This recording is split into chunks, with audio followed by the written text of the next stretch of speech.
तुद आगे अरदास हमारी, जियो पिंड सब तेरा। कहो नानक सब तेरी वडियाई, कोई नाम न जाने मेरा। तू सुल्तान कहाँ हो मियाँ, तेरी कवन बढ़ाई। जो तू देह सु कहाँ स्वामी, मैं मूर्ख कह न जाई। धन वाहिगुरु साहिब जीओ।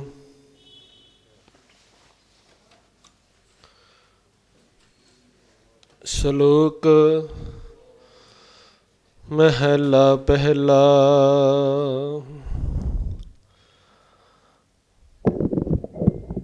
नानक मेर शरीर का, एक रथ एक रथवाह। जुग जुग फेर वटाई यह,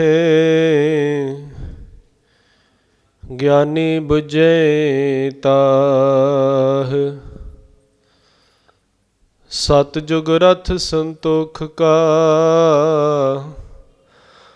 धर्म अगे रथवाह। त्रेते रथ जते का, जोर अगे रथवाह। द्वापर रथ तपे का, सत अगे रथवाह। कल जुग रथ अगन का, कूड़ अगे रथवाह।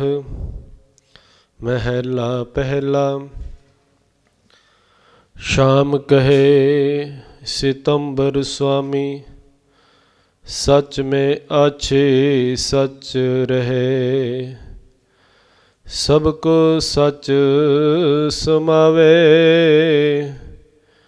रिग कह रहया भरपूर। राम नाम देवा महेसूर। नाय ले पराशत जाहे, नानक तो मुखंतर पाहे। जुज में जोर छली चंद्रावल, कान कृष्ण जादम भया। पार जात गोपी ले आया, बिंदरा बन में रंग किया। कल में वेद अथर बन हुआ, नाव खुदाई अल्लाह प्या। नील वस्त्र ले कपड़े पहरे, तुर्क पठानी अमल किया। चारे वेद हुए सचियार, पढ़े गुणे तिन साचार विचार। पाओ भगत कर नीच सदाए, तो नानक मुखंतर पाए। पौड़ी। सतगुर विटों वारिया, जित मिले खसम संभालिया। जिन कर उपदेश ज्ञान अंजन दिया, इन नेतरी जगत निहालिया। खसम छोड़ दूजे लगे, डुबे सेवन जारिया। सतगुरु है बोहि था, विरले किने विचारिया। कर कृपा पार उतारिया, कर कृपा पार उतारिया। वाहिगुरु जी का खालसा, वाहिगुरु जी की फतेह। परम सन्मानयोग जुगो जुग अटल ਚਵਰ ਛਤਰ ਤਖਤ ਦੇ ਮਾਲਕ, ਲੋਕ ਪਰਲੋਕ ਦੇ ਰੱਖਿਅਕ। ਧੰਨ ਧੰਨ ਸ੍ਰੀ ਗੁਰੂ ਗ੍ਰੰਥ ਸਾਹਿਬ ਮਹਾਰਾਜ ਜੀ ਦੀ ਪਾਵਨ ਪਵਿੱਤਰ ਨਿੱਘੀ ਗੋਦ ਅੰਦਰ ਸੁਭਾਈਮਾਨ ਗੁਰੂ ਪਿਆਰੇ ਸਤ ਸੰਗੀ ਜਨੋ ਵਡਭਾਗੇ ਹੋ,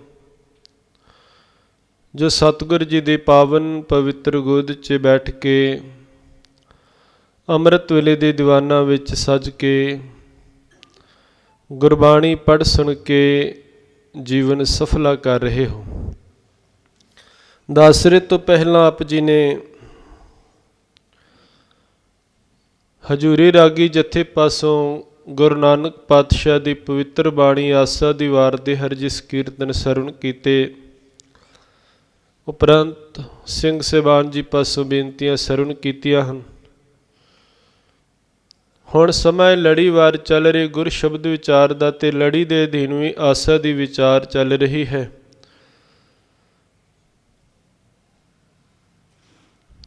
ਸੋ ਅੱਜ ਦੀ ਵਿਚਾਰ ਦੇ ਅਧੀਨ ਆਪ ਜੀ ਨੇ ਗੁਰੂ ਨਾਨਕ ਪਾਤਸ਼ਾਹ ਦੀ ਪਵਿੱਤਰ ਬਾਣੀ ਆਸਾ ਦੀ ਵਾਰ ਦੇ 13ਵੀਂ ਪੌੜੀ ਤੇ 2 ਸ਼ਲੋਕਾਂ ਦਾ ਪਾਠ ਸਰਵਣ ਕੀਤਾ ਹੈ। ਸਤਿਗੁਰੂ ਗੁਰਦੇਵ ਪਿਤਾ ਗੁਰੂ ਨਾਨਕ ਪਾਤਸ਼ਾਹ ਜੀ ਇਸ ਪੌੜੀ ਦੇ ਅੰਦਰ ਸਾਨੂੰ ਸਮਝਾਉਣਾ ਕਰਦੇ ਹਨ ਕਿ ਮੈਂ ਆਪਣੇ ਗੁਰੂ ਤੋਂ ਬਲਿਹਾਰ ਜਾਣਾ ਹਾਂ, ਕੁਰਬਾਨ ਜਾਣਾ ਹੈ। ਜਿਸ ਗੁਰੂ ਨੇ ਮੈਨੂੰ ਉਪਦੇਸ਼ ਦੇ ਕੇ ਤੇ ਗਿਆਨ ਰੂਪੀ ਅੰਜਨ ਮੇਰੇ ਨੇਤਰਾਂ 'ਚ ਪਾ ਦਿੱਤਾ, ਜਿਹਦੇ ਨਾਲ ਮੈਂ ਜਗਤ ਨੂੰ ਦੇਖਿਆ,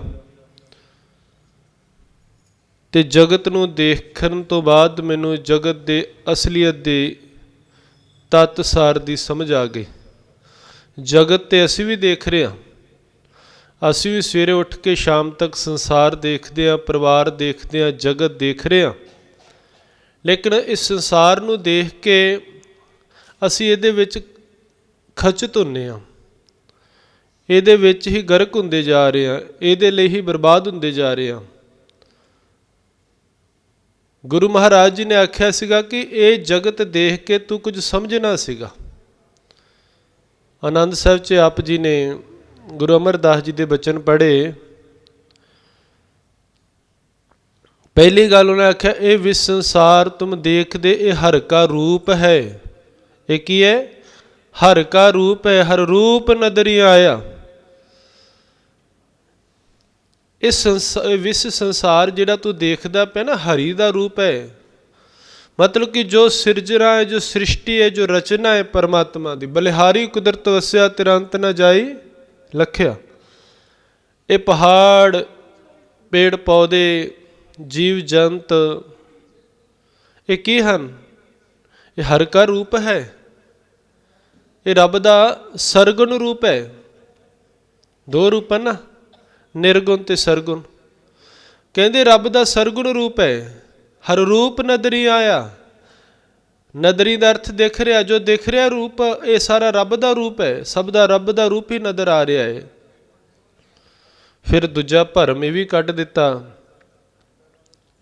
ਕਿ ਇਹ ਕੁਟੁੰਬ ਤੂੰ ਜੇ ਦੇਖਦਾ ਚੱਲੇ ਨਹੀਂ ਤੇਰੇ ਨਾਲੇ। ਕਿ ਜਿਹੜਾ ਪਰਿਵਾਰ ਤੂੰ ਦੇਖ ਰਿਹਾ ਹੈ, ਪਰਿਵਾਰ ਪਾਲ ਰਿਹਾ ਹੈ, ਪਰਿਵਾਰ ਦੀ ਖਾਤਰ ਤੂੰ ਉਸ ਸੰਸਾਰ 'ਚ ਨਿਰੰਕਾਰ ਨੂੰ ਦੇਖਣਾ ਭੁੱਲ ਗਿਆ ਹੈ। ਕੱਲਾ ਤੈਨੂੰ ਪਰਿਵਾਰ ਹੀ ਦਿਖਦਾ ਹੈ, ਤੈਨੂੰ ਆਪਣੇ ਬੱਚੇ ਦਿਖਦੇ ਹਨ। ਯਾਦ ਰੱਖੀ, ਪਰਿਵਾਰ ਨੇ ਵੀ ਨਾਲ ਤੇਰੇ ਨਿਭਣਾ ਨਹੀਂ ਹੈ। ਇਹ ਕੁਟੁੰਬ ਤੂੰ ਜੇ ਦੇਖਦਾ ਚੱਲੇ ਨਹੀਂ ਤੇਰੇ ਨਾਲੇ, ਸਾਥ ਤੇਰੇ ਚੱਲੇ ਨਹੀਂ ਤਿਸ ਨਾਲ ਕਿਉਂ ਚਿਤ ਲਾਈਏ। ਐਸਾ ਕੰਮ ਮੂਲੇ ਨਾ ਕੀਚੇ ਜਿਤੇ ਅੰਤ ਪਛਤਾਈਏ। ਸਮਝਾਉਣਾ ਕਰਤਾ। ਸੋ ਵੇਖਣ ਵਿੱਚ ਬੜਾ ਫਰਕ ਹੈ। ਕਈਆਂ ਨੂੰ ਸੰਸਾਰ ਦੇਖ ਕੇ ਨਿਰੰਕਾਰ ਚੇਤੇ ਆਉਂਦਾ ਹੈ, ਤੇ ਕਈਆਂ ਨੂੰ ਸੰਸਾਰ ਦੇਖ ਕੇ ਵਿਕਾਰ ਚੇਤੇ ਆਉਂਦਾ ਹੈ। ਵੇਖਣ 'ਚ ਫਰਕ ਹੈ। ਤੇ ਇਸ ਕਰਕੇ ਗੁਰਦੇਵ ਪਿਤਾ ਜੀ ਕਹਿੰਦੇ, ਮੈਨੂੰ ਵੇਖਣ ਦੀ ਜਾਚ ਆ ਗਈ ਹੈ। ਮੇਰੀਆਂ ਅੱਖਾਂ ਨੂੰ ਹੁਣ ਵੇਖਣਾ ਆ ਗਿਆ ਹੈ, ਕਿਉਂਕਿ ਹੁਣ ਗੁਰੂ ਨੇ मेरे ते कृपा कीती ते मैनू ज्ञान रूपी अंजन बख्शिश कीता।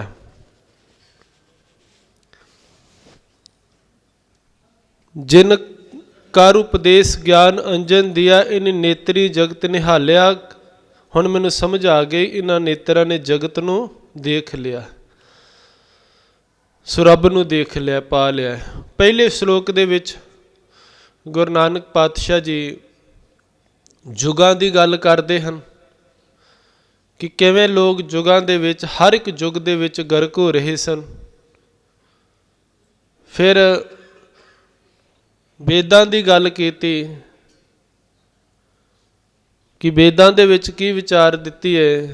बाद विच सतगुरु जी अपनी विचार पौड़ी च देंदे हैं। याद रखियो, जो पौड़ी है, पौड़ी दी आखिरी पंक्ति, या इंज कह लिए कि जो पौड़ी दे उत्ते श्लोक हैं, पौड़ी ही तत्सार हुंदी है, ते पौड़ी दी आखिरी पंक्ति ही तत्सार हुंदी है पूरे शब्द दा।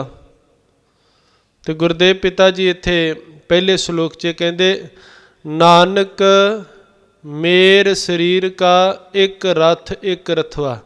नानक मेर नहीं पढ़ना इनू, नानक मेर शरीर का। नानक मेर नहीं, नानक दा कक्का मुक्ता है। जदों पढ़ांगे विचारांगे, गुरबाणी व्याकरण बहुत ध्यान मंगदी है। नानक गुरु नानक पातशाह जी कहते मेर शरीर का एक रथ एक रथवाह, जुग जुग फेर वटाइए, ज्ञानी बुझे ताह। सतगुरु जी कहते वेखो, ये जुगां दे चार जुग हैं, सतयुग, द्वापर, त्रेता, कलयुग। गिनती इवें है, सतयुग तो बाद फिर त्रेता आ गया, तो फिर द्वापर, तो फिर कलयुग। इवें युग आए हैं, वो वखरा इतिहास है। मिथ्यास है, इतिहास है। गुरु महाराज जी अज भी कलयुग मानते हैं, अज भी सतयुग मानते हैं, अज भी द्वापर है, तो अज भी त्रेता है। ये जो युगां की वंड है ना, तो गुरबाणी ने इसनूं साडी सोच के उत्ते आधार ते वंडिया है, किस सोच दे विच असीं रह रहे हैं। सतगुरु जी कहते, नानक मेर शरीर का एक रथ एक रथवाह। कहते मेर शरीर, मेर दा अर्थ इत्थे मेर पर्बत, हिमालय। हुण जिवें धरती दे उत्ते पर्बत पहाड़ बहुत हैं, लेकिन सारियां विच जिहड़ा श्रोमणी पहाड़ है, सब तो वड्डा पहाड़ पर्बत है, मेर पर्बत है। इवें ही 84 ਲੱਖ जूना मन्नियां गईयां जो हैं, ये मन्नियां गईयां हैं 84 ਲੱਖ जूना। मैं बेनती करदा ना, बहुत सारिया एग्जाम्पलां उदाहरणां वजों दित्तियां गईयां हैं, उदाहरणां दित्तियां गईयां जो हिंदू धर्म च या धार्मिक ग्रंथां दे विच चलियां आ रही प्रचलित हैं। मान लो कि 33 करोड़ देवी देवतियां की गल गुरबाणी ने की है, कई थां की है, तो 33 करोड़ देवी देवते है या नहीं, ये तो मोहर नहीं गुरबाणी ने लगाई कि है या नहीं हैं। जो उदाहरण चलती आ रही उसनूं लैके, जो विचार चलती आ रही उसनूं लैके गुरबाणी ने उदाहरण एग्जाम्पल दी है। चार खाणियां की गल की है, अंडज जेरज उत्पज सेतज, कि सृष्टि की पैदाइश चार तरीकों नाल हो रही है। सतगुरु जी ने चार खाणियां की कई थां जिक्र किया है, लेकिन चार ही खाणियां नाल सृष्टि की पैदाइश है। अंडज आंडे तो जीव पैदा हो रहे, जिन्हें पक्षियां दे, जेर जेर तो पैदा होने वाले, जिदा मनुख जानवरां दे बच्चे जेर तो पैदा होंदे ने। सेतज पसीने तो, जिवें पिछू आदि। उत्पज धरती दे विचों, पेड़ पौधे वनस्पति या होर बहुत सारे कीड़े मकोड़े। लेकिन मोर नहीं लगाई, एग्जाम्पल दी है। जिथे गल आउंदी उत्थे सतगुरु जी कहते केतियां खाणी केतियां बाणी केते पात नरि। क्योंकि जे आपां गुरु मोहर लगा दे कि हाँ भी चार ही खाणियां हैं पैदाइश होने दे तरीके, तो फिर तो आपां रब दा अंत पा लिया। इस करके गुरु महाराज जी कहते नहीं, जिथे गल चार दी कीती है उत्थे चल रही उदाहरण दी है, प्रचलित उदाहरण दी है। ਤੇ ਜੇ ਇੱਥੇ ਸਤਿਗੁਰੂ ਜੀ ਆਪ ਗੱਲ ਕਰਦੇ ਨੇ, ਕਹਿੰਦੇ ਚਾਰ ਨਹੀਂ ਪਤਾ ਨਹੀਂ ਕੇਤੀਆਂ ਖਾਣੀ, ਕੇਤੀਆਂ ਬਾਣੀ, ਕੇਤੇ ਪਾਤ ਨਰਿੰਦ, ਕੇਤਿਆਂ ਸੇਵਕ ਸੁਰਤੀ, ਕੇਤੇ ਨਾਨਕ ਅੰਤ ਨਾਨਤ। ਉਹਨਾਂ ਦਾ ਅੰਤ ਨਹੀਂ ਲੱਗਾ। ਜੇ ਕੋਈ ਕਹੇ 84 ਲੱਖ ਜੋੜ ਇਹ ਤੋਂ ਵੱਧ ਹੈ ਹੀ ਨਹੀਂ, ਫਿਰ ਇਹਦਾ ਮਤਲਬ ਆਪਾਂ ਪਰਮਾਤਮਾ ਦਾ ਅੰਤ ਪਾ ਲਿਆ। ਲੇਕਿਨ ਨਹੀਂ, ਪਰਮਾਤਮਾ ਬੇਅੰਤ ਹੈ, ਇਹ ਮੰਨਿਆ ਗਿਆ ਹੈ। ਦੂਜੇ ਧਰਮਾਂ ਦੀ ਚੱਲ ਰਹੀ ਵਿਚਾਰ ਨੂੰ ਕਈ ਥਾਂ, ਇੱਕ ਨਹੀਂ ਕਈ ਥਾਂ ਵਰਤਿਆ ਗਿਆ। ਤੇ ਗੁਰਦੇਵ ਪਿਤਾ ਜੀ ਕਹਿੰਦੇ 84 ਲੱਖ ਜੋਨ ਵਿੱਚ ਜਿਵੇਂ ਮਨੁੱਖਾ ਸਰੀਰ ਸ਼੍ਰੋਮਣੀ ਸਰੀਰ ਹੈ, 184 ਜੋਨ ਸਬਾਈ ਮਾਨੁਖ ਕੋ ਪ੍ਰਭ ਦੀ ਵਡਿਆਈ। ਮਨੁੱਖ ਨੂੰ ਵਡਿਆਈ ਮਿਲੀ ਹੈ, 84 ਲੱਖ ਜੋਨ ਦਾ ਸਰਦਾਰ ਹੈ। ਅਵਰ ਜੋਨ ਤੇਰੀ ਪਨਹਾਰੀ, ਇਸ ਧਰਤੀ ਮੈਂ ਤੇਰੀ ਸਿਕਦਾਰੀ, ਸਰਦਾਰ ਹੈ। ਸਤਿਗੁਰੂ ਜੀ ਕਹਿੰਦੇ ਨਾਨਕ ਮੇਰ ਸਰੀਰ ਕਾ ਇੱਕ ਰਥ, ਇੱਕ ਰਥਵਾ। ਕਹਿਣ ਲੱਗੇ ਹੈ ਨਾਨਕ ਮੇਰਾ ਸਰੀਰ ਜਿਹੜਾ ਹੈ ਇੱਕ ਰਥ ਹੈ। ਇੱਕ ਯਜੁਰਵੇਦ ਵਿੱਚ ਸਰੀਰ ਨੂੰ ਰਥ ਕਿਹਾ ਗਿਆ ਹੈ, ਉੱਥੇ ਸਰੀਰ ਨੂੰ ਰਥ ਕਿਹਾ ਗਿਆ ਹੈ। ਕਿਉਂ? ਕਿਉਂਕਿ ਇਸ ਰਥ ਦੇ ਉੱਤੇ ਕੋਈ ਸਵਾਰੀ ਕਰ ਰਿਹਾ ਹੈ। ਉਹ ਕੌਣ ਕਰ ਰਿਹਾ ਹੈ? ਆਤਮਾ। ਇਹ ਸਰੀਰ ਇੱਕ ਰਥ ਹੈ ਤੇ ਇਸ ਦਾ ਰਥਵਾਹ ਆਤਮਾ ਹੈ, ਜਾਂ ਇੰਜ ਕਹਿ ਲਈਏ ਸਰਵਾਰੀ ਕਰਨ ਵਾਲੀ ਆਤਮਾ ਹੈ। ਤੇ ਸਤਿਗੁਰੂ ਜੀ ਕਹਿੰਦੇ ਮੇਰ ਸਰੀਰ, ਮੇਰ ਪਰਬਤ, ਸ਼੍ਰੋਮਣੀ। ਜਿਵੇਂ ਮਾਲਾ ਦੇ ਵਿੱਚ ਇੱਕ ਮੇਰ ਮੈਨੂੰ ਮਣਕਾ ਹੁੰਦਾ ਹੈ, ਉਹ ਸ਼੍ਰੋਮਣੀ ਮਣਕਾ ਹੁੰਦਾ ਹੈ। 108 ਮੋਤੀ ਤੋਂ ਉਹਨਾਂ ਦੇ ਵਿੱਚੋਂ ਇੱਕ ਵੱਡਾ ਮੇਰ ਜਿਹੜਾ ਮਣਕਾ ਹੈ। ਪਰਬਤ ਬੇਅੰਤ ਹਨ, ਹਿਮਾਲੇ ਮੇਰ ਪਰਬਤ ਸ਼੍ਰੋਮਣੀ ਹੈ। ਇਵੇਂ ਹੀ ਸਤਿਗੁਰੂ ਜੀ ਨੇ ਆਖਿਆ 84 ਲੱਖ ਜੋਨਾਂ 'ਚ ਸ਼੍ਰੋਮਣੀ ਜੋਨੀ ਕਿਹੜੀ ਹੈ? ਮਨੁੱਖਾ ਜਨਮ। ਤੇ ਕਹਿਣ ਲੱਗੇ ਕਿ ਮੇਰ ਸਰੀਰ ਕਾ, ਮੇਰੇ ਸ਼੍ਰੋਮਣੀ ਸਰੀਰ ਦਾ ਇੱਕ ਰਥ, ਇੱਕ ਰਥਵਾ।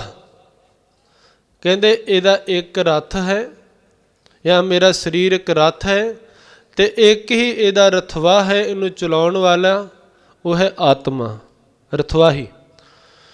ਜੁਗ ਜੁਗ ਫੇਰ ਵਟਾਈ ਹੈ, ਗਿਆਨੀ ਬੁਝੇ ਤਾਹ।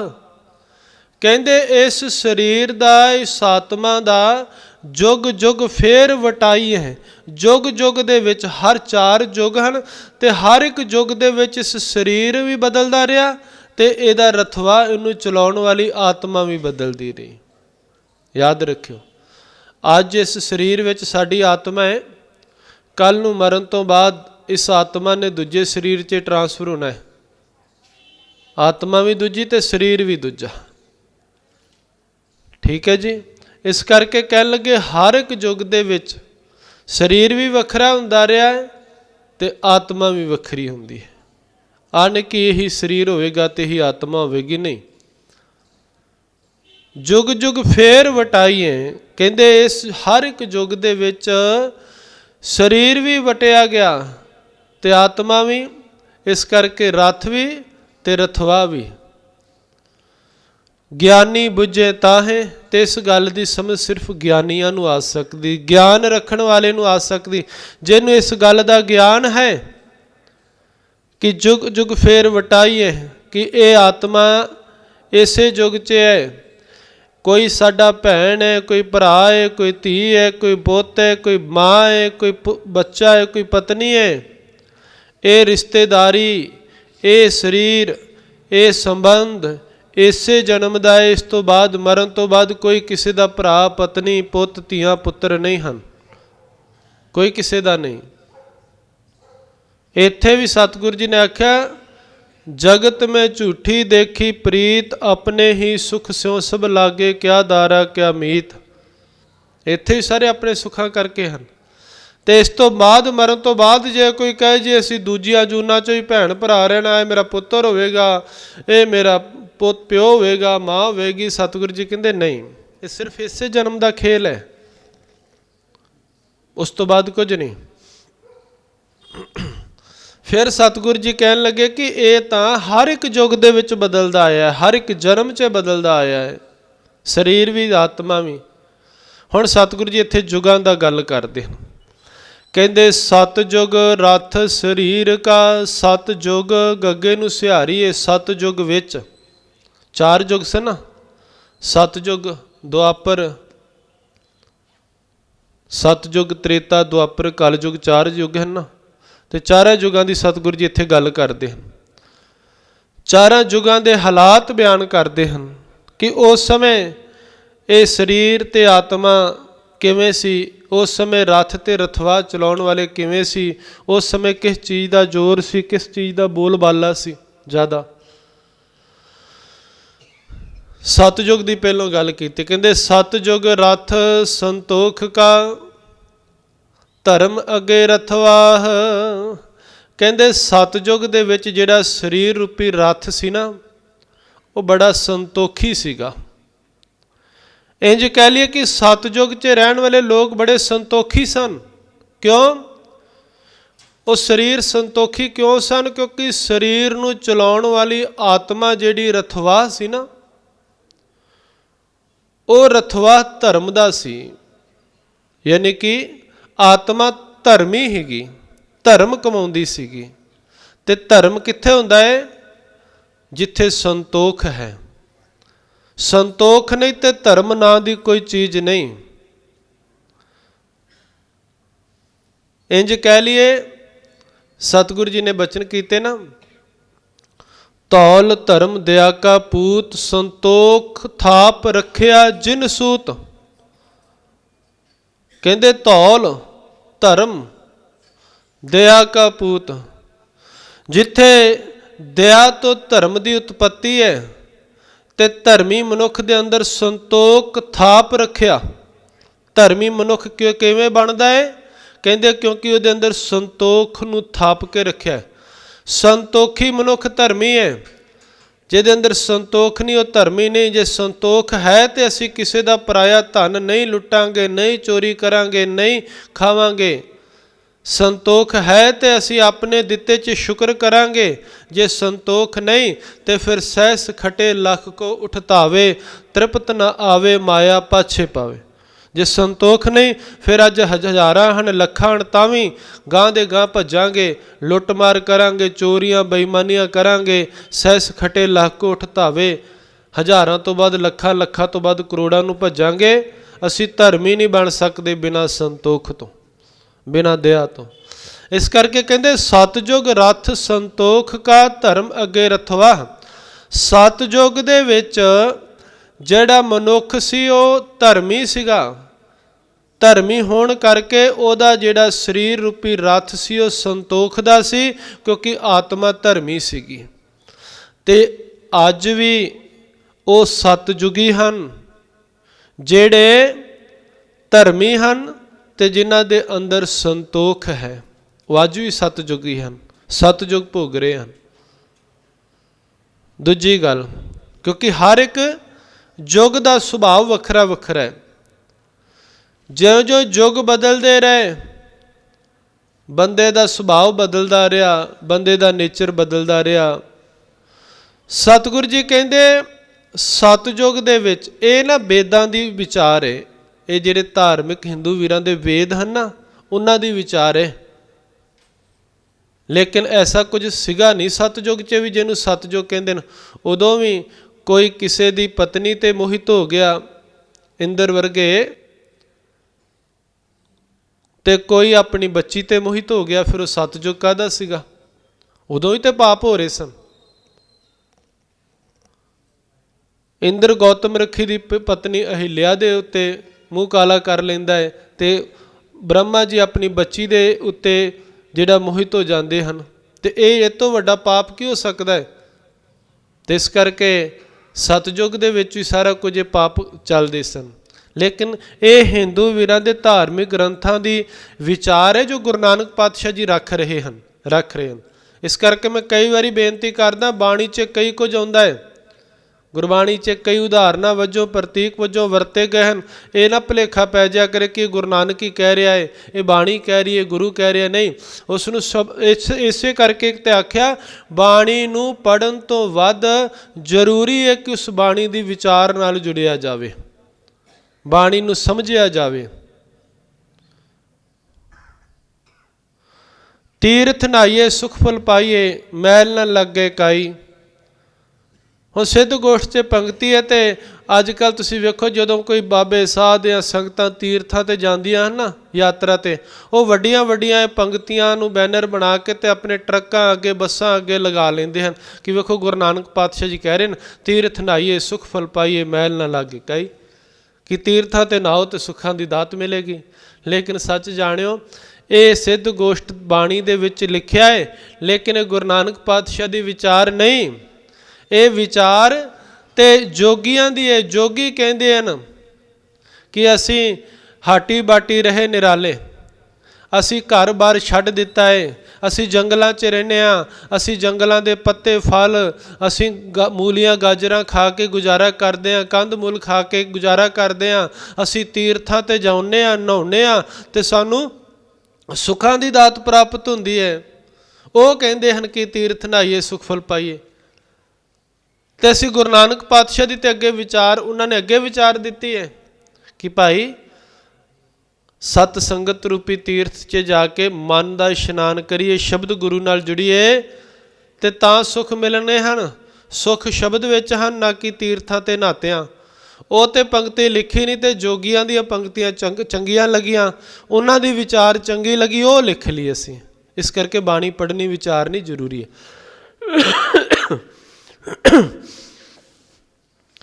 ਇਹ ਵੀ ਹਿੰਦੂ ਵੀਰਾਂ ਦੇ ਜੋ ਧਾਰਮਿਕ ਗ੍ਰੰਥ ਹਨ, ਵੇਦ ਹਨ, ਉਹਨਾਂ ਦੀ ਵਿਚਾਰ ਹੈ ਕਿ ਸਤਜੁਗ ਰਥ ਸੰਤੋਖ ਕਾ ਧਰਮ ਅੱਗੇ ਰਥਵਾ। ਸਤਜੁਗ ਵਿੱਚ ਮਨੁੱਖ ਧਰਮੀ ਸਨ, ਕਿਉਂਕਿ ਅੰਦਰੋਂ ਸੰਤੋਖੀ ਸਨ।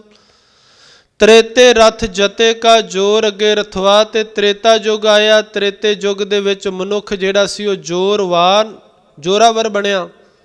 ਜੰਗ ਯੁੱਧ ਹੋਏ ਤ੍ਰੇਤੇ ਯੁੱਗ 'ਚ ਰਾਮਚੰਦਰ ਜੀ ਦੇ ਸਮੇਂ, ਅਤੇ ਰਾਮਚੰਦਰ ਜੀ ਨੇ ਆਪਣਾ ਨਾਮ ਜਪਾਇਆ ਅਤੇ ਉਸ ਸਮੇਂ ਜ਼ੋਰ ਨੂੰ ਮਹਾਨਤਾ ਦਿੱਤੀ ਗਈ, ਸੂਰਮਤਾਈ ਨੂੰ।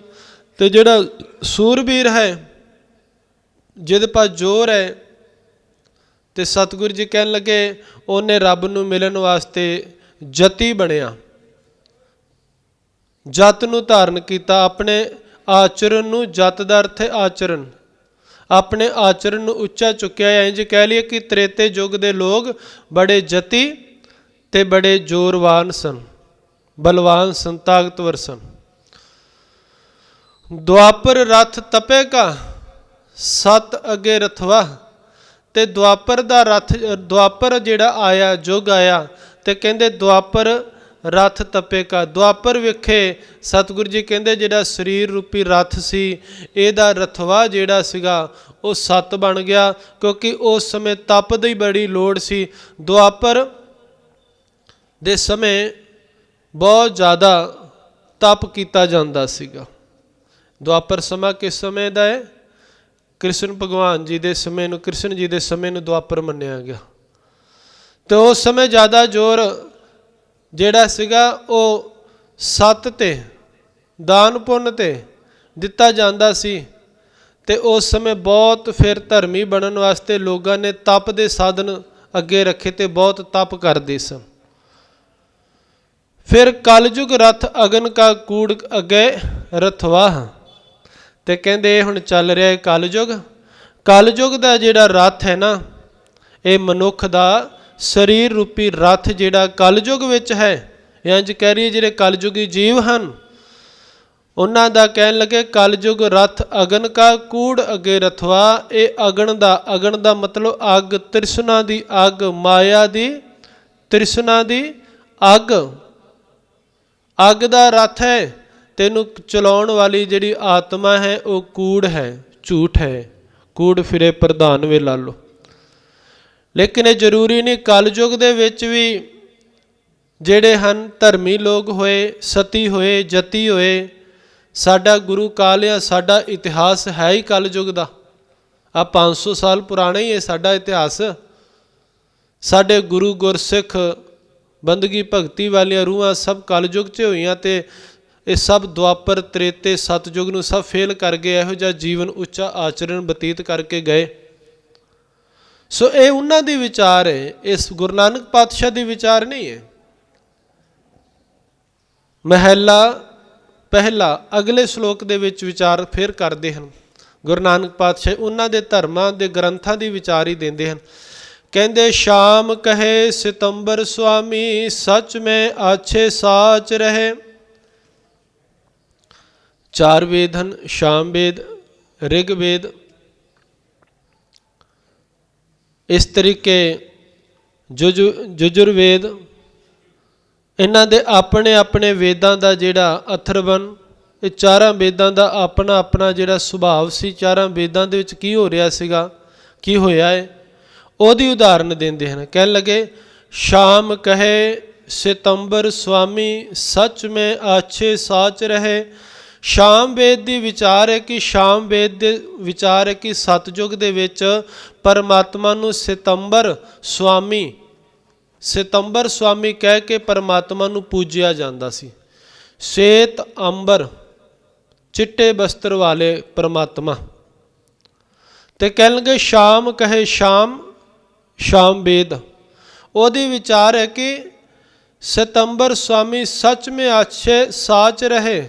ਕਹਿਣ ਲੱਗੇ ਕਿ ਸਤਯੁਗ ਦੇ ਵਿੱਚ ਪਰਮਾਤਮਾ ਨੂੰ ਸਿਤੰਬਰ ਕਹਿ ਕੇ ਉਸ ਨੂੰ ਪੂਜਿਆ ਜਾਂਦਾ ਸੀਗਾ ਤੇ ਸਾਰੇ ਲੋਕ ਸਾਚ ਰਹੇ, ਸੱਚ ਦੇ ਨਾਲ ਜੁੜੇ ਰਹਿੰਦੇ ਸਨ, ਪਰਮਾਤਮਾ ਦੇ ਨਾਲ ਜੁੜੇ ਰਹਿੰਦੇ ਸਨ। ਸਭ ਕੋ ਸੱਚ ਸਮਾਵੇ, ਸਭ ਕੋ, ਸਾਰੇ ਹੀ ਸੱਚ ਦੇ ਨਾਲ ਜੁੜੇ ਸਨ, ਸੱਚ ਕਮਾਉਂਦੇ ਸਨ, ਉਸ ਪਰਮਾਤਮਾ ਦੀ ਬੰਦਗੀ ਭਗਤੀ ਕਰਨੀ। ਲੇਕਿਨ ਆਪਾਂ ਇਤਿਹਾਸ ਪੜ੍ਹਦੇ ਹਾਂ, ਵਿਖਾਲਦੇ ਹਨ ਸਤਯੁਗ ਦਾ ਇਤਿਹਾਸ ਵੀ, ਦੇਵੀ ਦੇਵਤੇ ਆਪਸ 'ਚ ਲੜਦੇ ਫਿਰਦੇ ਹਨ। ਤੇ ਮੈਂ ਸ਼ੁਰੂ 'ਚ ਸਾਂਝ ਪਾ ਦਿੱਤੀ। ਫਿਰ ਅੱਗੇ ਕਹਿਣ ਲੱਗੇ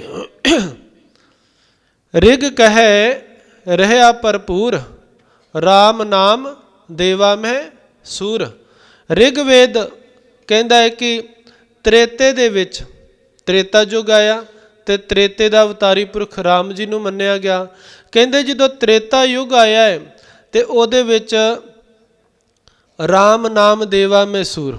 ਰਿਗ ਕਹੈ ਰਹਿਆ ਭਰਪੂਰ, ਰਾਮ ਨਾਮ ਦੇਵਾ ਮੈਂ ਸੂਰ।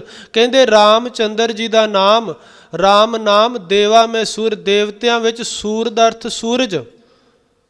ਤ੍ਰੇਤੇ ਯੁੱਗ ਵਿੱਚ ਸ੍ਰੀ ਰਾਮ ਚੰਦਰ ਜੀ ਦਾ ਅਵਤਾਰ ਹੋਇਆ ਤੇ ਰਿਗਵੇਦ ਕਹਿੰਦਾ ਹੈ ਕਿ ਰਾਮ ਚੰਦਰ ਜੀ ਦਾ ਜਿਹੜਾ ਅਵਤਾਰ ਸੀ, ਦੇਵਤਿਆਂ ਦੇ ਵਿੱਚ ਰਾਮ ਚੰਦਰ ਜੀ ਸੂਰਜ ਵਰਗੋ ਚਮਕਦੇ ਸਨ। ਯਾਨੀ ਕਿ ਸਾਰੇ ਦੇਵਤਿਆਂ ਦੇ ਵਿੱਚ ਸ੍ਰੀ ਰਾਮ ਚੰਦਰ ਜੀ ਦੀ ਤ੍ਰੇਤੇ ਯੁੱਗ ਵਿੱਚ ਪੂਜਾ ਹੋਈ। ਨਾਏ ਲੈ ਪ੍ਰਾਸ਼ਿਤ ਜਾਹੇ, ਤੇ ਕਹਿੰਦੇ ਤ੍ਰੇਤੇ ਯੁੱਗ ਵਿੱਚ ਜਿਹੜਾ ਸ੍ਰੀ ਰਾਮ ਚੰਦਰ ਜੀ ਦਾ ਨਾਮ ਜਪਦਾ ਸੀ ਉਹ ਪ੍ਰਾਸ਼ਿਤ ਜਾਏ, ਉਹਦਾ ਪਾਰ ਉਤਾਰਾ ਹੋ ਜਾਂਦਾ ਸੀ। ਇਹ ਵੇਦਾਂ ਦੀ ਵਿਚਾਰ ਹੈ। ਫਿਰ ਮੈਂ ਬਾਰ-ਬਾਰ ਕਹਾਂ ਗੁਰੂ ਨਾਨਕ ਦੀ ਆਪਣੀ ਵਿਚਾਰ ਨਹੀਂ। ਇਹ ਕੌਣ ਕਹਿ ਰਿਹਾ ਹੈ? ਇਹ ਰਿਗਵੇਦ ਕਹਿ ਰਿਹਾ ਹੈ। ਸ਼ਾਮ ਵੇਦ ਕਹਿੰਦਾ ਸੀ ਸਤਯੁਗ ਵਿੱਚ ਪਰਮਾਤਮਾ ਨੂੰ ਹੀ ਸਿਤੰਬਰ ਸੁਆਮੀ ਸੱਚ ਮੈਂ ਆਛੇ ਸੱਚ ਰਹੇ। ਸਿਤੰਬਰ ਪਰਮਾਤਮਾ ਨੂੰ ਸਿਤੰਬਰ ਕਹਿ ਕੇ ਪੂਜਿਆ ਜਾਂਦਾ ਸੀ, ਉਹਦਾ ਨਾਮ ਲਿਆ ਜਾਂਦਾ ਸੀ, ਸਾਰੇ ਸੱਚ ਦੇ ਨਾਲ ਜੁੜੇ ਸਨ। ਫਿਰ ਰਿਗਵੇਦ ਕਹਿੰਦਾ ਜਦੋਂ ਤ੍ਰੇਤਾ ਆਇਆ ਤੇ ਤ੍ਰੇਤੇ ਦੇ ਵਿੱਚ ਵੀ ਰੱਬ ਹਰ ਇੱਕ ਥਾਂ ਭਰਪੂਰ ਸੀ। ਰਾਮ ਨਾਮ ਦੇਵਾ ਮੈਂ ਸੂਰ, ਲੇਕਿਨ ਅਵਤਾਰੀ ਪੁਰਖ ਰਾਮ ਜੀ ਨੂੰ ਰੱਬ ਕਰਕੇ ਪੂਜਿਆ ਗਿਆ। ਤੇ ਨਾਏ ਲੈ ਪ੍ਰਾਸ਼ਿਤ ਜਾਹੇ, ਤੇ ਕਹਿੰਦੇ ਰਾਮ ਚੰਦਰ ਜੀ ਦਾ ਨਾਂ ਲੈ ਕੇ ਤੇ ਪਾਰ ਉਤਾਰਾ ਹੋ ਜਾਂਦਾ ਸੀ। ਇਹ ਰਿਗਵੇਦ ਕਹਿੰਦਾ ਹੈ। ਨਾਨਕ ਤੋ ਮੁਖ ਅੰਤਰ ਪਾਏ, ਹੈ ਨਾਨਕ ਤੋ ਮੁਖ ਅੰਤਰ ਪਾਏ। ਕਹਿੰਦੇ ਜਿਹੜੇ ਰਾਮ ਜੀ ਦਾ ਨਾਮ ਲੈਂਦੇ ਸਨ, ਹੈ ਨਾਨਕ, ਰਿਗਵੇਦ ਕਹਿੰਦਾ ਕਿ ਉਹ ਮੁਖ ਅੰਤਰ ਮੁਕਤ ਹੋ ਜਾਂਦੇ ਸਨ, ਮੁਕਤੀ ਨੂੰ ਪ੍ਰਾਪਤ ਕਰ ਲੈਂਦੇ ਸਨ। ਇਹ ਰਿਗਵੇਦ ਕਹਿੰਦਾ ਹੈ। ਫਿਰ ਅੱਗੇ ਜੁਜ ਮੈਂ ਜੋਰ ਛਲੀ ਚੰਦਰਾਵਲ, ਕਾਨ ਕ੍ਰਿਸ਼ਨ ਜਾਦਵ ਭਿਆ। ਕਹਿੰਦੇ ਯਜੁਰਵੇਦ ਕਹਿੰਦਾ ਹੈ ਕਿ ਫਿਰ ਦੁਆਪਰ ਦੇ ਵਿੱਚ ਕ੍ਰਿਸ਼ਨ ਜੀ ਆਏ, ਜਿਹਨੂੰ ਕ੍ਰਿਸ਼ਨ ਭਗਵਾਨ ਕਿਹਾ ਉਸ ਸਮੇਂ ਦੇ ਲੋਕਾਂ ਨੇ। ਕ੍ਰਿਸ਼ਨ ਅਵਤਾਰੀ ਪੁਰਖ ਆਇਆ ਤੇ ਲੋਕਾਂ ਨੇ, ਦੁਆਪਰ ਵਾਲਿਆਂ ਨੇ ਕ੍ਰਿਸ਼ਨ ਜੀ ਦੀ ਪੂਜਾ ਆਰੰਭ ਕਰ ਦਿੱਤੀ। ਦੁਆਪਰ 'ਚ ਫਿਰ ਰਾਮਚੰਦਰ ਜੀ ਦੀ ਪੂਜਾ ਘਟ ਗਈ, ਕ੍ਰਿਸ਼ਨ ਜੀ ਦੀ ਪੂਜਾ। ਵੇਖੋ ਸਤਯੁਗ, ਦੁਆਪਰ, ਤ੍ਰੇਤਾ ਤੇ ਫਿਰ ਕਲਯੁਗ ਇਵੇਂ ਆਉਣਾ ਸੀ। ਉਹਨਾਂ ਦੀ ਵਿਚਾਰ ਹੈ ਕਿ ਸਤਯੁਗ ਤੋਂ ਬਾਅਦ ਭਗਵਾਨ ਨੇ ਯੁੱਗ ਬਦਲਤੇ, ਤ੍ਰੇਤਾ ਆ ਗਿਆ, ਗਿਣਤੀ ਉਲਟੀ ਕਰ ਦਿੱਤੀ, ਫਿਰ ਦੁਆਪਰ ਤੀਸਰੇ ਥਾਂ ਤੇ ਲੈ ਗਏ ਤੇ ਫਿਰ ਬਾਅਦ 'ਚ ਕਲਯੁਗ ਆਇਆ। ਉਹਦੇ ਮੁਤਾਬਕ ਪਹਿਲੋਂ ਸਤਜੁਗ, ਫਿਰ ਤ੍ਰੇਤਾ, ਫਿਰ ਦੁਆਪਰ। ਹੁਣ ਦੁਆਪਰ 'ਚ ਕਹਿੰਦੇ ਕ੍ਰਿਸ਼ਨ ਜੀ ਦਾ ਅਵਤਾਰ ਹੋਇਆ। ਕ੍ਰਿਸ਼ਨ ਅਵਤਾਰੀ ਪੁਰਖ ਆਏ। ਇਹ ਯੁਜਵੇਦ ਕਹਿੰਦਾ ਹੈ, ਯਜੁਰਵੇਦ। ਜੁਜ ਮੈਂ ਜੋਰ ਛਲੀ ਚੰਦਰਾਵਲ, ਕਹਿੰਦੇ ਚੰਦਰਾਵਲ ਨਾਮ ਦੀ ਜਿਹੜੀ ਗੋਪੀ ਸੀ ਉਹਨੂੰ ਕ੍ਰਿਸ਼ਨ ਜੀ ਨੇ ਛਲ ਲਿਆ। ਇਹ 'ਚ ਕੋਈ ਵਡਿਆਈ ਨਹੀਂ, ਕਿਸੇ ਲਈ ਛਲ ਕਰਨਾ ਇਹ ਵਡਿਆਈ ਨਹੀਂ। ਹੁਣ ਵੇਖੋ ਨਾ, ਰਾਵਣ ਨੂੰ ਕਿਹਾ ਜਾਂਦਾ ਕਿ ਰਾਵਣ ਜੀ ਨੇ ਛਲ ਕੀਤਾ ਤੇ ਸੀਤਾ ਜੀ ਦਾ ਹਰਨ ਕਰਕੇ ਲੈ ਗਿਆ। ਛਲ ਕਰਕੇ ਲੈ ਗਿਆ ਤੇ ਆਏ ਸਾਲ ਰਾਵਣ ਜੀ ਨੂੰ ਸਾੜਦੇ ਹਨ। ਕਿਉਂ ਸਾੜਦੇ ਹਨ? ਕਿ ਉਹਨੇ ਛਲ ਕੀਤਾ ਰਾਮਚੰਦਰ ਜੀ ਨਾਲ, ਸੀਤਾ ਜੀ ਨਾਲ, ਤੇ ਉਹਨੂੰ ਛਲ ਕੇ ਲੈ ਗਿਆ। ਤੇ ਜੇ ਕ੍ਰਿਸ਼ਨ ਜੀ ਨੇ ਛਲ ਕੀਤਾ ਹੈ, ਚੰਦਰਾਵਲ ਨਾਂ ਦੀ ਗੋਪੀ ਨੂੰ ਛਲਿਆ ਹੈ, ਤੇ ਫਿਰ ਉਹਦੀ ਇੱਕ ਬੰਨੇ ਪੂਜਾ ਹੋ ਰਹੀ ਹੈ, ਉਹਦੀ ਪੂਜਾ ਹੋ ਰਹੀ ਹੈ। ਸੋ ਇਹ ਬਹੁਤੀ ਵਡਿਆਈ ਵਾਲੀ ਗੱਲ ਨਹੀਂ। ਸਤਿਗੁਰੂ ਜੀ ਕਹਿਣ ਲੱਗੇ, ਯਜੁਰਵੇਦ ਕਹਿੰਦਾ ਹੈ ਕਿ ਜੁਜ ਮੈਂ ਜੋਰ ਛਲੀ ਚੰਦਰਾਵਲ। ਜੁਜ ਵਿੱਚ ਉਹਦਾ ਜ਼ੋਰ ਸੀਗਾ ਜਿਹਨੇ ਚੰਦਰਾਵਲ ਨੂੰ ਛਲਿਆ। ਚੰਦਰਾਵਲ ਇੱਕ ਗੋਪੀ ਦਾ ਨਾਮ ਸੀ। ਕਾਨ ਕ੍ਰਿਸ਼ਨ ਜਾਦਵ ਭਿਆ, ਤੇ ਕ੍ਰਿਸ਼ਨ ਜੀ ਜਿਹੜੇ ਸਨ ਕ੍ਰਿਸ਼ਨ ਯਾਦਵ ਕੁੱਲ ਦੇ, ਯਾਦਵਾਂ ਦੀ ਕੁੱਲ ਦੇ, ਉਹ ਰੱਬ ਪ੍ਰਗਟ ਹੋਏ। ਇਹ ਯਜੁਰਵੇਦ ਕਹਿੰਦਾ ਹੈ। ਪਾਰ ਜਾਤ ਗੋਪੀ ਲੈ ਆਇਆ ਬਿੰਦਰਾਬਨ में रंग किया बिंद्राबन में रंग किया। पार जात गोपी ले आया। ਕਹਿਣ ਲੱਗੇ ਕਿ ਗੋਪੀਆਂ ਵਾਸਤੇ ਇੰਨਾ ਪ੍ਰੇਮ ਸਨੇਹ ਸੀਗਾ ਕ੍ਰਿਸ਼ਨ ਜੀ ਦਾ ਕਿ ਗੋਪੀਆਂ ਨੇ ਇੱਕ ਵਾਰੀ ਆਖਿਆ ਕਿ ਇਹ ਜਿਹੜਾ ਬ੍ਰਿੰਦਾਬਨ ਸਾਡਾ ਬਨ ਹੈ ਨਾ, ਇਹਦੇ ਵਿੱਚ ਸਾਰੇ ਪੇੜ ਪੌਦੇ ਹਨ, ਲੇਕਿਨ ਸੁਣਿਆ ਕਿ ਇੰਦਰ ਦੇ ਰਾਜ ਵਿੱਚ ਇੱਕ ਪਾਰ ਜਾਤ ਪੇੜ ਹੈ, ਜਿਵੇਂ ਕਾਮ ਤੇ ਨਿਗਾਹ ਹੈ, ਕਲਪ ਵਰਕਸ਼, ਉਹਨੂੰ ਪਾਰਜਤ ਵੀ ਕਿਹਾ, ਉਹ ਚਾਹੀਦਾ ਹੈ। ਗੋਪੀਆਂ ਨੇ ਸ਼ਰਤ ਰੱਖ ਦਿੱਤੀ ਤੇ ਕਹਿੰਦੇ ਕ੍ਰਿਸ਼ਨ ਜੀ ਇੰਦਰ ਦੇ ਰਾਜ 'ਚੋਂ ਉਹ ਪਾਰ ਜਾਤ ਪੇੜ ਜਿਹੜਾ ਸੀਗਾ ਉਹ ਲੈ ਕੇ ਆਏ ਤੇ ਬਿੰਦਰਾਬਨ 'ਚ ਲਿਆ ਕੇ ਉੱਥੇ ਲਗਾ ਦਿੱਤਾ। ਕਾਲਪਨਿਕ ਗੱਲਾਂ ਹਨ। ਕਹਿਣ ਲੱਗੇ ਕਿ ਪਾਰ ਜਾਤ ਗੋਪੀ ਲੈ, ਗੋਪੀਆਂ ਵਾਸਤੇ ਪਾਰ ਜਾਤ ਵਰਕਸ਼ ਇੰਦਰ ਦੇ ਰਾਜ ਵਿੱਚੋਂ ਕ੍ਰਿਸ਼ਨ ਜੀ ਲੈ ਕੇ ਆਏ ਤੇ ਬਿੰਦਰਾਬਨ में ਰੰਗ किया, ਤੇ ਉਸ ਬਿੰਦਰਾਬਨ ਦੇ ਵਿੱਚ ਫਿਰ ਗੋਪੀਆਂ ਦੇ ਨਾਲ ਕ੍ਰਿਸ਼ਨ ਜੀ ਨੇ ਰੰਗ ਕੀਤਾ, ਅਨੇਕਾਂ ਕੌਤਕ ਕੀਤੇ, ਅਨੇਕਾਂ ਤਮਾਸ਼ੇ ਕੀਤੇ। ਕਲ ਮੈਂ ਬੇਦ ਅਥਰਬਨ ਹੁਆ, ਨਾਉ ਖੁਦਾਈ ਅੱਲਾ ਭਿਆ। ਤੇ ਕਹਿੰਦੇ ਹੁਣ ਕਲਯੁਗ ਦੇ ਵਿੱਚ ਬੇਦ ਅਥਰਬਨ ਬੇਦ ਕਹਿੰਦਾ ਹੈ ਕਿ ਕਲਯੁਗ ਦੇ ਵਿੱਚ ਹੁਣ ਨਾਉ ਖੁਦਾਈ ਅੱਲਾ ਪਿਆ, ਅੱਲਾ ਦੇ ਨਾਂ ਦਾ ਡੰਕਾ ਵੱਜਿਆ। ਮੁਗਲ ਰਾਜ ਆ ਗਿਆ ਨਾ ਕਲਯੁਗ ਦੇ ਵਿੱਚ, ਤੇ ਮੁਗਲਾਂ ਨੇ ਫਿਰ ਕੀ ਕਿਹਾ? ਕਿਹਾ ਕਿ ਰਾਮ ਰਾਮ ਕਿਸੇ ਨੇ ਨਹੀਂ ਕਹਿਣਾ। ਮੰਦਰ ਢਾ ਦਿੱਤੇ, ਮਸਜਿਦਾਂ ਬਣਾ ਦਿੱਤੀਆਂ। ਉਦੋਂ ਦੇ ਢਾ ਕੇ ਮੰਦਰ, ਜਿੱਥੇ ਮਸਜਿਦਾਂ ਬਣਾਈਆਂ ਸਨ, ਅਜੇ ਤੱਕ ਉਹ ਮਸਜਿਦਾਂ ਬਣੀਆਂ ਹਨ। ਇਹ ਜਿਹੜੇ ਗੱਲਾਂ ਕਰਦੇ ਨਾ ਕਿ ਅਸੀਂ ਗੁਰਦੁਆਰੇ ਢਾ ਦੇਵਾਂਗੇ, ਮਿਟਾ ਦੇਵਾਂਗੇ, ਤੇ ਮੈਂ ਪਹਿਲਾਂ ਹੀ ਬੇਨਤੀ ਕੀਤੀ ਸੀਗੀ, ਪਹਿਲਾਂ ਉੱਥੇ ਜਿੱਥੇ ਤੁਹਾਡੇ ਮੰਦਰਾਂ ਨੂੰ ਢਾ ਕੇ ਮਸਜਿਦਾਂ ਬਣਾਈਆਂ, ਪਹਿਲਾਂ ਉਹ ਤੇ ਕਰ ਲਓ ਕੰਮ।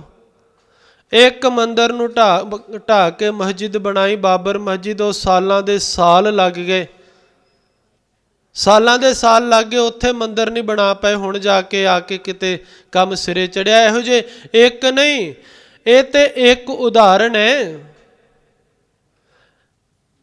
ਅਨੇਕਾਂ ਮੰਦਰਾਂ ਨੂੰ ਢਾ ਕੇ ਮਸਜਿਦਾਂ ਬਣਾਈਆਂ ਗਈਆਂ ਉਸ ਸਮੇਂ, ਮੁਗਲ ਸਮਰਾਜ ਦੇ ਸਮੇਂ, ਮੁਸਲਮਾਨਾਂ ਦੇ ਰਾਜ ਸਮੇਂ।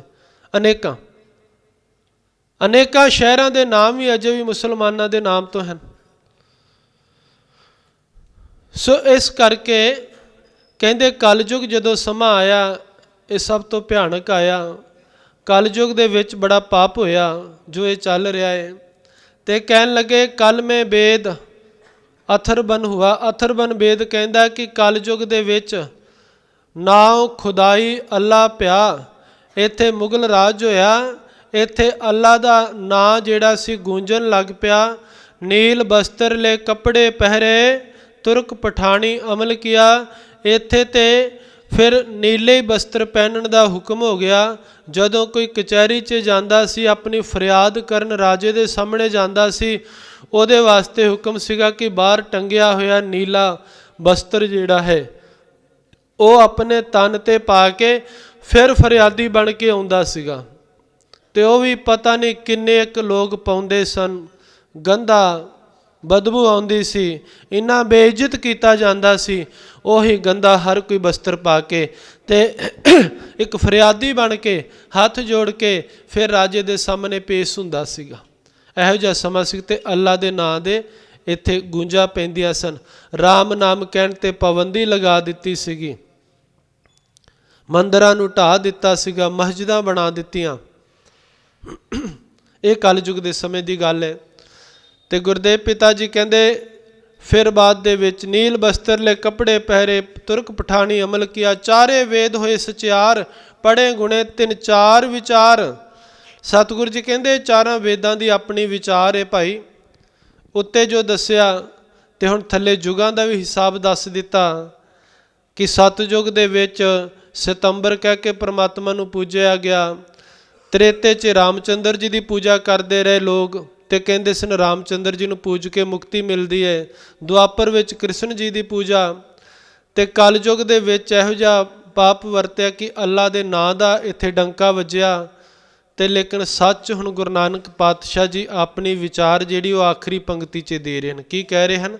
ਕਹਿਣ ਲੱਗੇ ਨਹੀਂ, ਕਿਸੇ ਸਤੰਬਰ ਨੂੰ ਪੂਜਿਆ, ਕਿਸੇ ਰਾਮਚੰਦਰ ਜੀ ਨੂੰ ਪੂਜਿਆ, ਕਿਸੇ ਨੇ ਕ੍ਰਿਸ਼ਨ ਜੀ ਨੂੰ ਪੂਜਿਆ ਤੇ ਕਿਸੇ ਨੇ ਪਾਪ ਜ਼ੋਰ ਦੇ ਨਾਲ ਅੱਲਾ ਦੀ ਪੂਜਾ ਕਰਾਈ। ਸੱਚ ਤੇ ਗੁਰੂ ਨਾਨਕ ਪਾਤਸ਼ਾਹ ਜੀ ਕਹਿੰਦੇ ਇਹ ਹੈ ਕਿ ਪੜ੍ਹੇ ਗੁਣੇ ਤਿੰਨ ਚਾਰ ਵਿਚਾਰ, ਭਉ ਭਗਤ ਕਰ ਨੀਚ ਸਦਾਏ, ਤਉ ਨਾਨਕ ਮੁਖੰਤਰ ਪਾਏ। ਕਹਿੰਦੇ ਹੈ ਨਾਨਕ ਅਸਲ ਮੁਕਤੀ ਨੂੰ ਜੇ ਪ੍ਰਾਪਤ ਕਰਨਾ ਹੈ ਫਿਰ ਤੇ ਇਹ ਅਸਲ ਗੱਲ ਹੈ ਕਿ ਭਉ ਭਗਤ ਕਰ ਨੀਚ ਸਦਾਏ। ਕੋਈ ਰਾਮਚੰਦਰ ਜੀ ਦਾ ਨਾਮ ਜਪ ਕੇ ਮੁਕਤ ਨਹੀਂ ਹੋ ਸਕਦਾ, ਕੋਈ ਕ੍ਰਿਸ਼ਨ ਜੀ ਦਾ ਨਾਮ ਜਪ ਕੇ ਮੁਕਤ ਨਹੀਂ ਹੋ ਸਕਦਾ, ਕੋਈ ਜ਼ੋਰ ਨਾਲ ਅੱਲਾ ਅੱਲਾ ਜਪਾ ਕੇ ਆਪ ਨਹੀਂ ਮੁਕਤ ਹੋ ਸਕਦਾ, ਕਿਸੇ ਨੂੰ ਨਹੀਂ ਕਰ ਸਕਦਾ। ਇਹ ਤਾਂ ਉਹਨਾਂ ਵੇਦਾਂ ਦੀ ਵਿਚਾਰ ਹੈ, ਉਹਨਾਂ ਨੇ ਦੱਸਿਆ ਹੈ। ਲੇਕਿਨ ਗੁਰੂ ਨਾਨਕ ਪਾਤਸ਼ਾਹ ਜੀ ਕਹਿੰਦੇ ਹੈ ਮਣਾ, ਜੇ ਤੂੰ ਮੁਕਤੀ ਵਾਕਈ ਮੁਕਤੀ ਚਾਹੁੰਦਾ ਹੈ ਕਿ ਮੈਂ ਜੀਂਦੇ ਜੀ ਵਿਸ਼ੇ ਵਿਕਾਰਾਂ ਬੰਧਨਾਂ ਤੋਂ ਮੁਕਤ ਹੋ ਜਾਵਾਂ, ਤੇ ਕਹਿੰਦੇ ਭਉ ਭਗਤ ਕਰ। ਭਉ ਦਾ ਅਰਥ ਹੈ ਇੱਥੇ, ਭਉ ਦਾ ਅਰਥ ਡਰ ਹੈ, ਭੈ, ਨਿਰਮਲ ਭੈ। ਨਿਰਮਲ ਭੈ ਜਿਹੜਾ ਮਾਪਿਆਂ ਦਾ ਭੈ ਹੁੰਦਾ ਬੱਚਿਆਂ ਨੂੰ, ਨਿਰਮਲ ਭੈ ਹੁੰਦਾ। ਕਹਿੰਦੇ ਭਉ ਭਗਤ, ਭਗਤ ਦੇ ਤੱਤੇ ਨੂੰ ਸਿਹਾਰੀ ਦਾ ਅਰਥ ਹੈ ਭਗਤੀ। ਕਹਿੰਦੇ ਭਉ ਭਗਤ ਕਰ, ਨਿਰਮਲ ਭੈ ਵਾਲੀ ਭਗਤੀ ਕਰ। ਕਿਹਦੀ? ਰੱਬ ਦੀ। ਨਾਮ ਜਪ ਤੇ ਨੀਚ ਸਦਾਏ, ਆਪਣੇ ਆਪ ਨੂੰ ਨੀਚ ਸਦਾ। ਨੀਚ ਦਾ ਅਰਥ ਹੈ ਨੀਵਾਂ ਰੱਖ, ਨਿਮਰਤਾ 'ਚ ਰਹਿ। ਭਉ ਭਗਤੀ ਕਰ, ਭੈ ਵਿੱਚ ਰਹਿ ਕੇ ਪਰਮਾਤਮਾ ਦੇ ਉਹਦੀ ਭਗਤੀ ਕਰ ਤੇ ਆਪਣੇ ਆਪ ਨੂੰ ਵੱਡਾ ਨਾ ਸਦਾ ਨੀਵਾਂ ਖਾ, ਨੀਚ ਬਣ। ਨੀਚ ਦਾ ਅਰਥ ਇੱਥੇ ਨੀਚ ਕਰਮ ਵਾਲਿਆਂ ਦੇ, ਨੀਚ ਦਾ ਅਰਥ ਇੱਥੇ ਨੀਵਾਂ, ਨਿਮਰਤਾ 'ਚ ਰਹਿਣਾ। ਕਹਿੰਦੇ ਨੀਚ ਬਣ, ਨਿਮਰਤਾ 'ਚ ਰਹਿ, ਨਿਮਰਤਾ 'ਚ ਰਹਿ।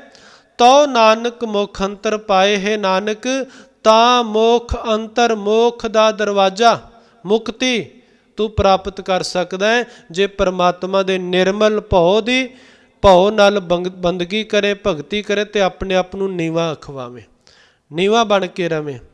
ਤਾਂ ਤੂੰ ਉਸ ਪਰਮਾਤਮਾ ਦੇ ਦਰ ਤੇ ਪ੍ਰਵਾਨ ਹੋ ਸਕਦਾ ਹੈ, ਤਾਂ ਤੂੰ ਮੋਖ ਮੁਕਤੀ ਨੂੰ ਪ੍ਰਾਪਤ ਕਰ ਸਕਦਾ ਹੈ।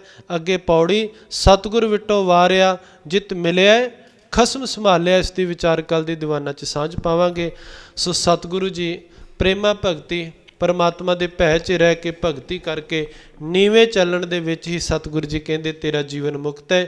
ਗੁਰੂ ਦਾ ਇਹ ਉਪਦੇਸ਼ ਹੈ, ਇਸ ਨੂੰ ਪੱਲੇ ਬੰਨੀਏ। ਬੇਅੰਤ ਭੁੱਲਾਂ ਖਿਮਾ ਕਰਨੀਆਂ, ਫਤਿਹ ਨਾਲ ਸਾਂਝ ਪਾਵੋ ਜੀ। ਵਾਹਿਗੁਰੂ ਜੀ ਕਾ ਖਾਲਸਾ, ਵਾਹਿਗੁਰੂ ਜੀ ਕੀ ਫਤਿਹ।